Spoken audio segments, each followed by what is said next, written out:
কুখ্যাত দুষ্কৃতী ভোলা ও বুদ্ধকে অবিলম্বে গ্রেপ্তারের দাবি। উত্তপ্ত হয়ে উঠল বসিরহাটের গোডাউন পাড়া এলাকা। বিধানসভা নির্বাচনের পর 6 মে বিজেপি কর্মীকে গুলি করার অভিযোগ ওঠে দুই দুষ্কৃতীর বিরুদ্ধে। আর দীর্ঘদিন কেটে গেলেও তারা গ্রেপ্তার না হয় ক্ষোভে ফেটে পড়েন স্থানীয় বাসিন্দারা। রবিবার হিজলা রোড অবরোধ করে এবং রাস্তায় টায়ার জ্বালিয়ে বিক্ষোভ দেখান ক্ষুব্ধ এলাকাবাসী। বিক্ষোভকারী ও বিজেপি সমর্থকদের অভিযোগ, ভোলা ও বুদ্ধ দীর্ঘদিন ধরে এলাকায় সন্ত্রাস চালাচ্ছে। ঘটনার পর থেকে তারা পলাতক, আর অবিলম্বে তাদের গ্রেপ্তার ও দৃষ্টান্তমূলক শাস্তির দাবি আন্দোলনকারীদের। এমনটাই জেরেই কিন্তু উত্তপ্ত রাস্তায় রীতিমতো আগুন জ্বালিয়ে বিক্ষোভ বিজেপি কর্মীদের।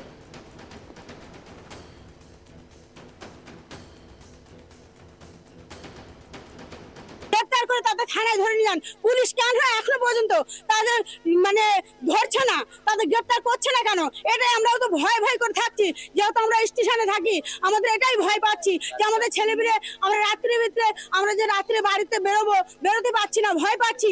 তাই ভাবছি যে আমাদের কখন এসে মারবে, কি করবে, এটাই তোমরা ভয় পাচ্ছি। আমাদের বাচ্চা কাচ্চা, আমাদের ছেলেমেয়ে কেউ একটু ভালোভাবে ঘুরতে পারছে না, তাদের মারার ভয় দেখাচ্ছে, ফোনের মধ্যে হুমকি দেখাচ্ছে।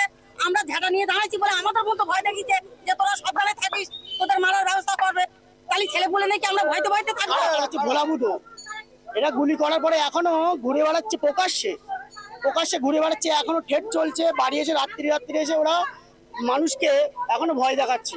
আপনারা কি চাইছেন? আমরা চাইছি অবিলম্বে ভোলা বুধো টিএমসি দুষ্কৃতী এই দুজনকে অবিলম্বে গ্রেপ্তার করা হোক, এটাই। এবং বর্তমানে তৃণমূলের যে বিধায়ক সুরজিৎ মিত্র, তার একেবারে কাছের লোক এই ভোলা আর বুধো, তারা তাদের মদতে এতদিন ধরে অত্যাচার চালিয়েছে। কিন্তু এখনো পর্যন্ত এই ভোলা আর বুধো কিন্তু অধরা।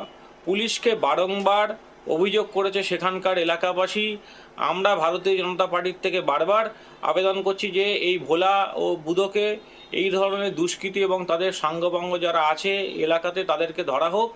কিন্তু পুলিশ এখনো পর্যন্ত নিষ্ক্রিয়, সেভাবে কোনো রকম অ্যাকশন নেয়নি।